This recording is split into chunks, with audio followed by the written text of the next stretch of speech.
지난 50년 동안 아시아는 인류 역사상 가장 놀라운 경제 기적을 이루어냈습니다. 한국, 일본, 중국, 싱가포르, 대만은 가난한 농업 국가에서 세계 경제의 중심으로 부상했습니다. 이 기적의 비밀은 무엇이었을까요? 바로 젊은 노동력이었습니다. 수억 명의 젊고 교육받은 노동자들이 공장에서 일하고 기술을 배우고 혁신을 이끌었습니다. 하지만 지금 그 엔진이 멈추고 있습니다. 아시아는 인구 통계학적 재앙을 향해 달려가고 있고 그 파장은 전 세계를 뒤흔들 것입니다. 숫자는 충격적입니다.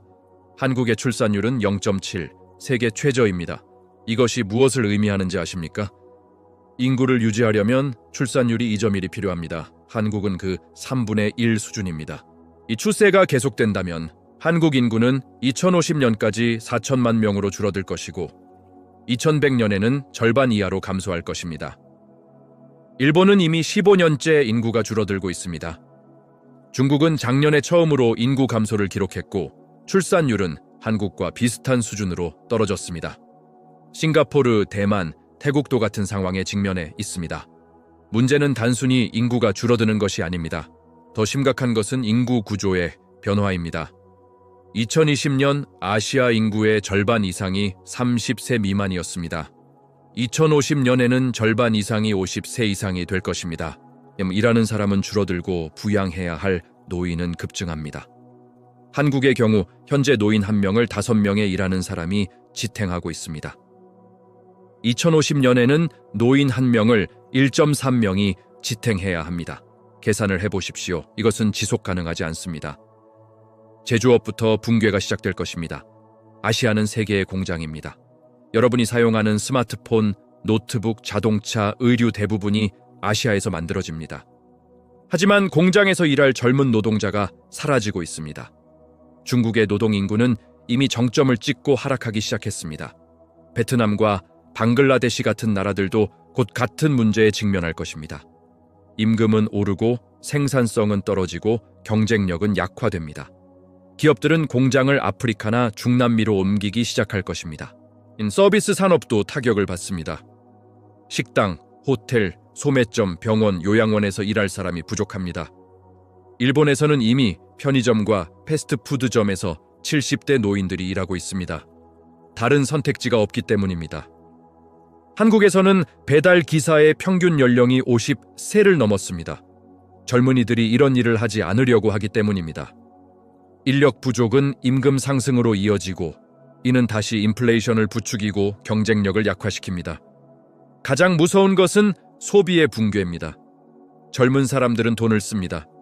집을 사고 차를 사고 결혼을 하고 아이를 낳고 옷을 사고 외식을 하고 여행을 갑니다. 노인들은 돈을 쓰지 않습니다. 그들은 저축하고 의료비에 쓰고 조심스럽게 삽니다. 아시아 경제가 노령화되면서 내수 소비가 급격히 위축될 것입니다. 일본이 30년 동안 디플레이션에 시달린 이유 중 하나가 바로 이것입니다. 중국도 같은 길을 가고 있습니다. 수명 연장은 축복이자 저주입니다. 한국인의 평균 수명은 83세, 일본인은 85세입니다. 65세에 은퇴하면 20년을 더 삽니다. 누가 이 20년을 책임집니까? 연금 시스템은 사람들이 70세 정도 살 것을 가정하고 설계되었습니다. 하지만 이제 사람들은 90세까지 삽니다. 한국의 국민연금은 2050년경 고갈될 것으로 예상됩니다. 일본의 사회보장 시스템은 이미 위기에 처해 있습니다. 정부 예산의 3분의 1 이상이 노인 복지에 쓰입니다. 의료 시스템도 붕괴 직전입니다. 노인들은 병원을 자주 이용합니다. 암, 치매, 심장병, 당뇨병 치료에는 엄청난 돈이 듭니다. 젊은 세대가 내는 세금과 보험료로는 도저히 감당할 수 없는 수준입니다. 일본에서는 병원 침대가 부족해서 노인들이 집에서 방치되는 경우가 늘고 있습니다. 한국도 곧 같은 문제에 직면할 것입니다. 요양시설이 부족하고 요양보호사가 부족하고 돈이 부족합니다. 혁신과 창업도 위협받고 있습니다. 역사를 보면 대부분의 위대한 혁신은 젊은이들에게서 나왔습니다. 스티브 잡스는 20대에 애플을 창업했고 마크 저커버그는 10대에 페이스북을 만들었으며 빌 게이츠는 20대에 마이크로소프트를 세웠습니다. 젊은이들은 위험을 감수하고 새로운 것을 시도하고 기존 질서에 도전합니다. 하지만 고령화된 사회는 보수적이고 안전을 추구하고 변화를 두려워합니다. 아시아의 기업 문화를 보십시오. 나이가 권력이고 연공 서열이 지배하고 젊은 인재들은 억눌립니다. 일본의 대기업들은 수십 년째 같은 사업 모델을 고수하고 있습니다. 한국의 재벌들은 가족 승계에만 관심이 있습니다. 중국은 정부의 통제가 강화되면서 기업가 정신이 위축되고 있습니다.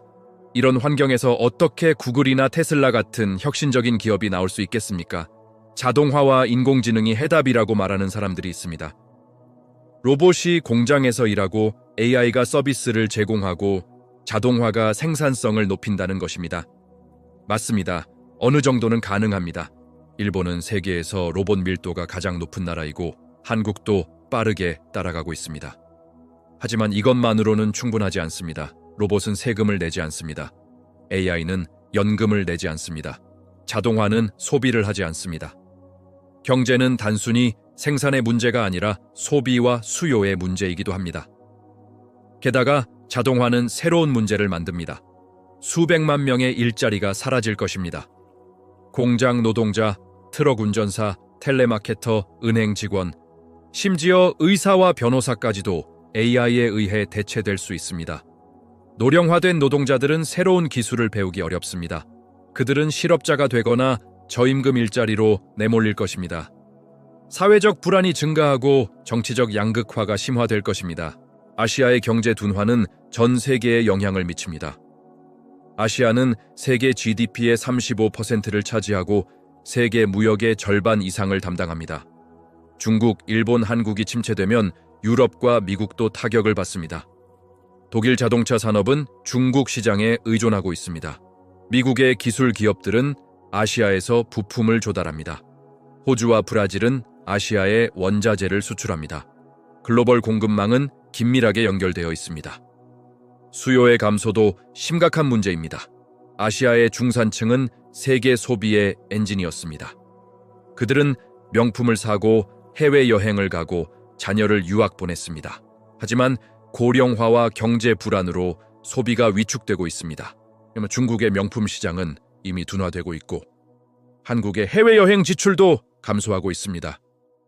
이는 유럽의 명품 브랜드, 미국의 대학, 동남아시아의 관광 산업에 타격을 줍니다. 숙련 노동력을 둘러싼 국제 경쟁도 치열해질 것입니다. 전 세계적으로 젊은 인구가 줄어들고 있습니다. 선진국들은 이민자를 유치하기 위해 경쟁할 것입니다. 캐나다, 호주, 독일은 이미 적극적인 이민 정책을 펼치고 있습니다. 하지만 아시아 국가들은 이민에 매우 소극적입니다. 일본은 사실상 이민을 받지 않고 한국도 최근에야 조금씩 문을 열기 시작했습니다. 중국은 오히려 인재 유출을 걱정하고 있습니다. 정부들은 여러 가지 해결책을 시도하고 있습니다. 은퇴 연령을 늦추는 것입니다. 한국은 정년을 65세로 연장했고 일본도 70세까지 일하도록 권장하고 있습니다. 하지만 이것은 젊은이들의 일자리를 빼앗고 세대 갈등을 악화시킵니다. 출산 장려 정책도 있습니다. 한국 정부는 지난 15년 동안 200조 원 이상을 출산 지원했었지만 출산율은 계속 떨어졌습니다. 돈만으로는 해결되지 않습니다. 근본적인 문제는 사회 구조입니다. 아시아의 젊은이들은 왜 아이를 낳지 않을까요? 집값이 너무 비싸고 교육비가 너무 비싸고 경쟁이 너무 치열하고 일과 삶의 균형이 없고 미래가 불확실하기 때문입니다. 서울의 평균 집값은 평균 연봉의 15배가 넘습니다. 도쿄도 비슷합니다. 한국의 사교육비는 가계 소득의 4분의 1을 차지합니다. 중국의 교육 경쟁은 더 치열합니다. 이런 환경에서 누가 아이를 낳고 싶겠습니까? 일본은 30년 동안 이 문제와 싸워왔지만 아직 해답을 찾지 못했습니다. 그들은 로봇을 개발하고 여성 취업률을 높이고 이민 문호를 조금 열었지만 경제는 여전히 정체되어 있습니다. 한국과 중국은 일본보다 훨씬 빠른 속도로 고령화되고 있습니다. 일본은 부자가 된 후에 늙었지만 한국과 중국은 부자가 되기 전에 늙고 있습니다. 정부는 어려운 선택에 직면해 있습니다. 경제 성장을 위해 노인 복지를 줄일 것인가? 아니면 복지를 유지하기 위해 경제 성장을 포기할 것인가? 세금을 대폭 인상할 것인가, 아니면 빚을 더 질 것인가, 이민을 받아들일 것인가, 아니면 민족적 동질성을 유지할 것인가. 어떤 선택을 하든 고통스럽고 정치적으로 위험합니다. 미래는 불확실합니다. 아시아는 성장 모델을 근본적으로 재정의해야 합니다. 노동 집약적 제조업에서 고부 가가치 서비스와 기술로 전환해야 합니다.